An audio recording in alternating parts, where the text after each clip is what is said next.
Ce que m'a inspiré cette légende d'Abraham Bokou, qui pour moi est aujourd'hui d'une actualité criarde, c'est quand j'observe tout ce qui se passe dans le monde aujourd'hui, cette soif de pouvoir, cette course au pouvoir qui veut amener l'être humain à tuer son prochain. Cette soif de pouvoir qui veut amener l'être humain à verser le sang des innocents. Oui. Comment peut-on s'entre-déchirer pour un siège, pour un pouvoir? Ensuite, ce mauvais regard qu'on pose sur la femme en général m'interpelle beaucoup. Parce que pour moi, la femme a une dimension spirituelle que nous avons le devoir de respecter. Dans ma tradition africaine, la femme joue un rôle très important. Dans tout ce qui se passe, elle est au cœur de tout ça. Mais malheureusement, c'est un aspect qui est méconnu. Alors je veux interpeller les gens à travers cette légende de faire attention. Parce que nos Africains, nos parents ont toujours dit, quand la femme te maudit, c'est une malédiction que tu gardes pour des générations et des générations. C'est pourquoi j'estime qu'il était très important de marquer un temps d'arrêt sur cela, afin que nous reconsidérions nos positions et que nous ayons un nouveau regard plus propre sur la femme. Ensuite, quand je regarde à travers le monde, tous ces conflits qui occasionnent les départs massifs en exil, oui, pour moi, nous sommes tous des migrants. Alors nous devons faire attention.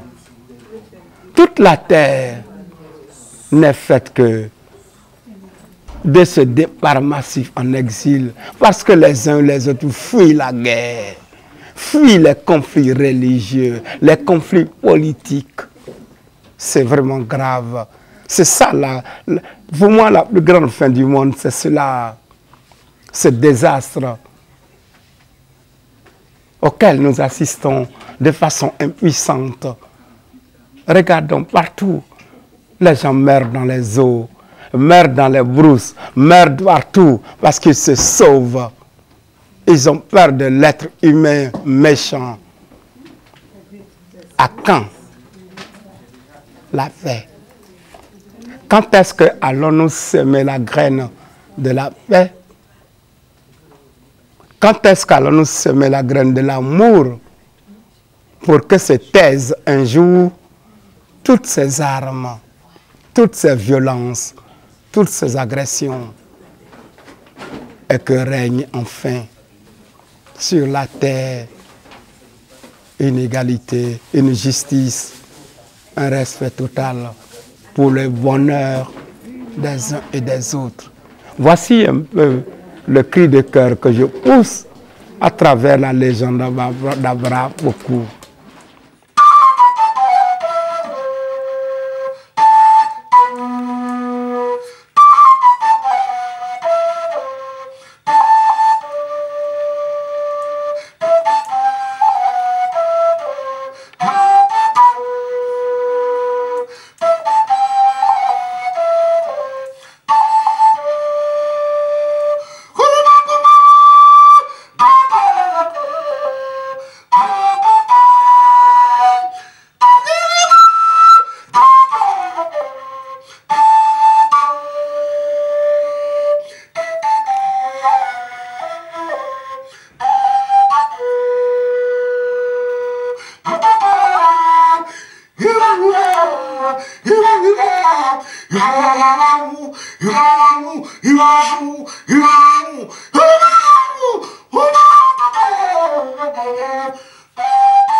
La joie de ses supporters a été de courte durée. Eh oui, là, à ce moment-là, les supporters de Warel l'ont aidé à se relever. Dès qu'ils l'ont mis debout, ils l'ont jeté sur Warel, sur Dakwa. Il était de dos, en train d'être félicité par ses partisans. Warel lui a porté le coup fatal à la nuque. Boum! Et Dakwa est tombé. Boum! Son nez saignait abondamment. Warel l'a récupéré. Il l'a projeté en l'air. Le choc de sa chute fut tellement brutal que son cœur explosa net. Le sang giclait de partout. Le corps inerte de Dakwa gisait dans une mare de sang. Eh oui, tué pour un trône. Oui, Warel avait tué son frère pour accéder au trône.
Fut un désastre, une catastrophe pour le royaume. Les enlèvements, les emprisonnements, les exécutions étaient légion. Tous ceux qui ne pensaient pas comme lui et ses partisans étaient exécutés. Warel a régné dans le sang, en véritable sanguinaire. comme un dictateur et un oppresseur. Abraham, beaucoup ne pouvaient pas accepter cela. Oui, elle n'avait pas sa langue dans sa bouche. Tais-toi, lui dit son frère. Qui es-tu, toi? Tu n'es qu'une simple femme. Tu n'as aucune autorité sur moi. C'est moi ici le roi. Vous me devez soumission. Ah, bon. J'ai honte à ta place. Tu es un homme sans devoir. Tu prends le peuple en otage et tu le sacrifies sur l'autel de tes intérêts égoïstes. Et tu oses parler de trône. Le vrai homme à qui revient ce trône, c'est Dakwa que tu as assassiné lâchement. Ça suffit! Sors de ce conseil avant que ma colère ne s'abatte sur toi. Oh, je ne comptais pas y rester longtemps. Mais retenez tous ceci. Le temps est venu pour que des hommes nouveaux brisent leurs chaînes et s'affranchissent par eux-mêmes de la domination et de la persécution pour émerger de la nuit.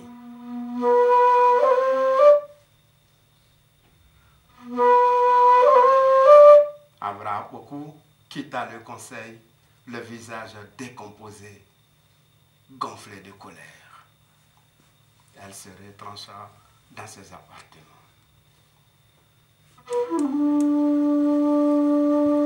Alors elle décida de partir loin du royaume. Fuir le royaume pour éviter un bain de sang. Partir du royaume pour épargner à ses partisans une guerre fratricide.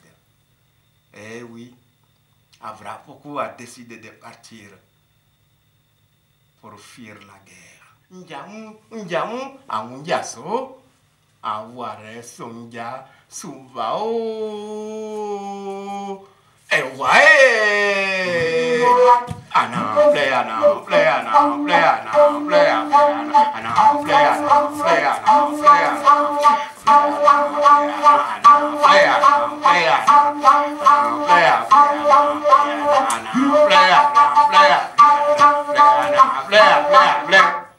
Les génies demandaient un sacrifice humain.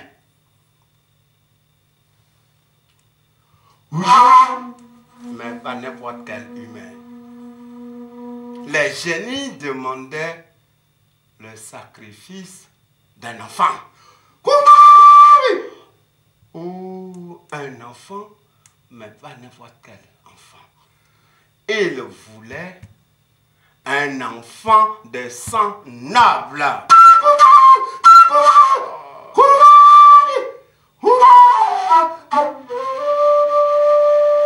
Là, toutes les mères ont serré leurs enfants contre elles. Oui, la peur était là, l'angoisse aussi.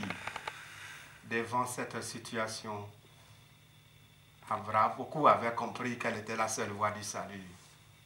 Elle se décida à poser l'acte décisif. Elle se dressa pour tous ceux qui ont cru en elle, pour tous ceux qui ont accepté de la suivre. Elle a traversé le peuple.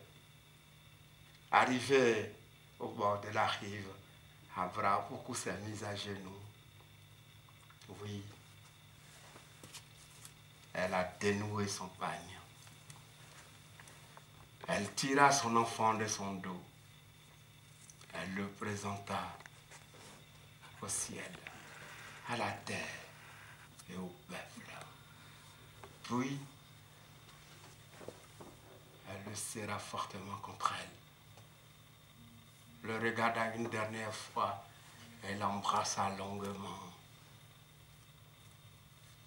Les bras tendus, elle le déposa dans les bras du fleuve.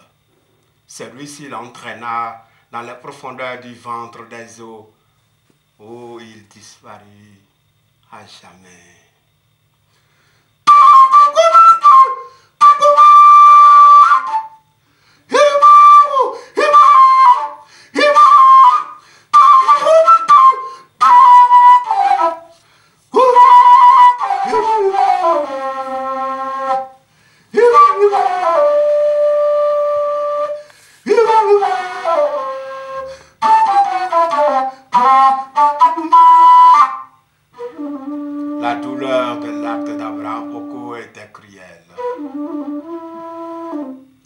debout, figée face au fleuve. Elle murmura. Je te confie cet enfant. Prends soin de lui. Les génies ont exigé, ils sont servis. Tout le peuple, regroupé autour d'elle, commençait à pleurer et à geindre. Abraboko s'est mis à son tour à pleurer. Mbaoulio!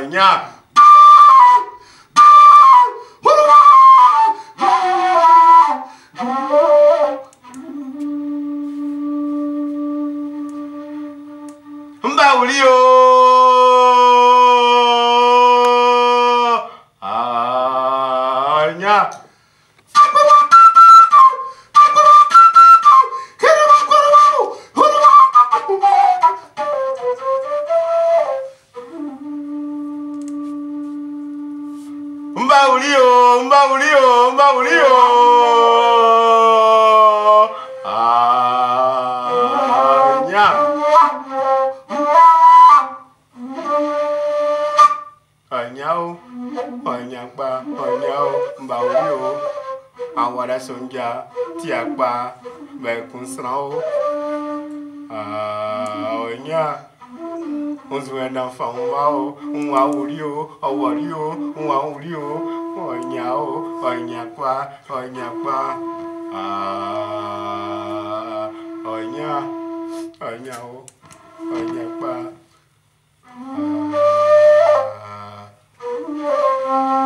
nwa orio.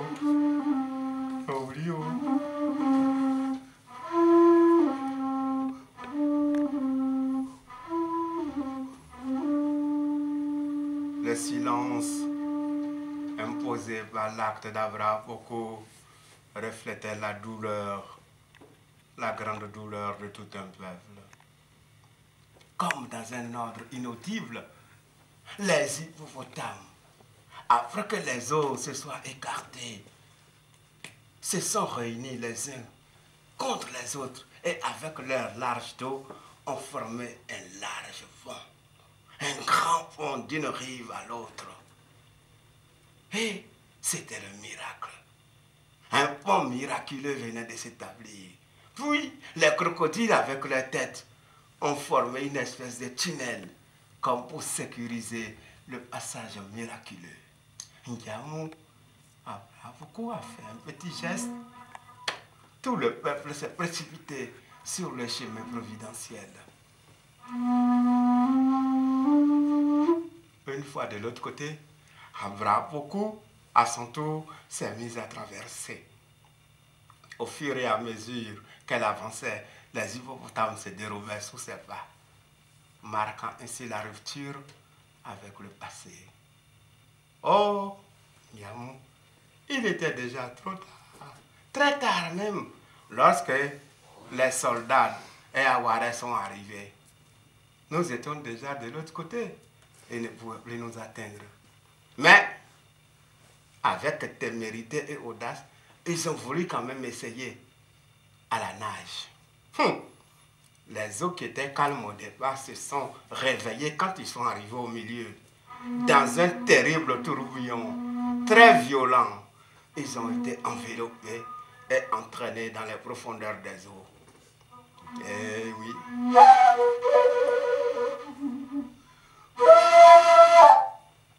Pendant que nous rendions les honneurs à Abraboko, notre héroïne, les génies étaient en train de s'occuper de nos ennemis.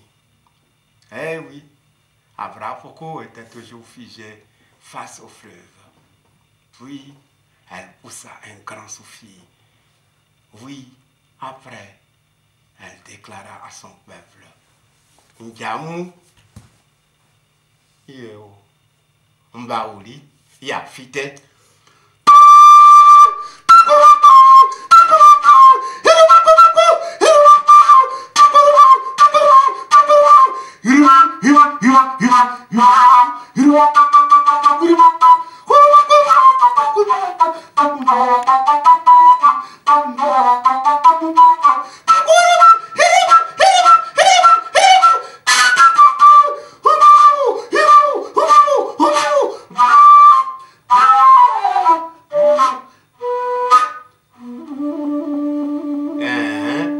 Baouli, Yafite. Eh oui, c'était la liberté retrouvée. Ndiamou, nous n'avons pas tardé. Encouragés par cette joie, nous avons continué le chemin. Nous avons marché plusieurs heures et plusieurs kilomètres. Nous sommes arrivés en pleine nuit à un endroit paisible, entre la forêt et la savane. Et là, nous étions complètement fatigués. Nous ne pouvions plus marcher. Nous avons décidé de nous reposer. Et là, nous avons sombré dans un profond sommeil.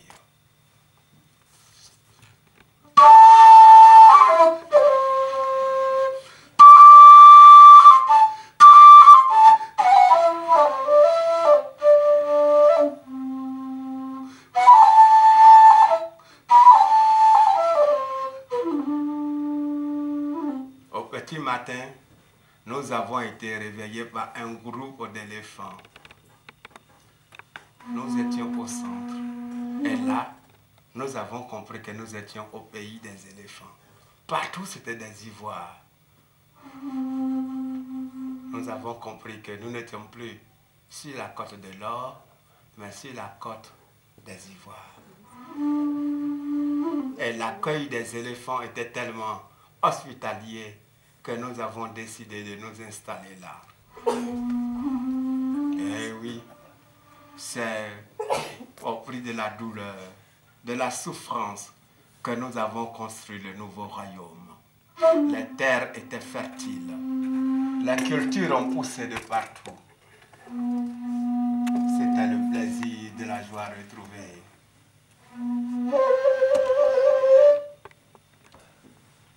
Oui, ces jours-là, nous avions décidé de fêter toute cette souffrance. C'était l'occasion pour les anciens de faire une surprise à bras beaucoup. Oui, ils se sont approchés avec un siège. Et le doyen s'est adressé à la princesse. Tu es brave et courageuse. Grâce à toi, nous sommes aujourd'hui dans un nouveau jour qui s'élève. Nous formons un nouveau peuple et nous venons de construire un nouveau royaume. Tu es notre mère. Nous sommes tes enfants. Au nom du sacrifice de ton Fils unique pour nous sauver et nous libérer, ce nouveau peuple que nous constituons s'appellera désormais Baouli. Et notre nouveau royaume aura pour reine Nana Abra Oku.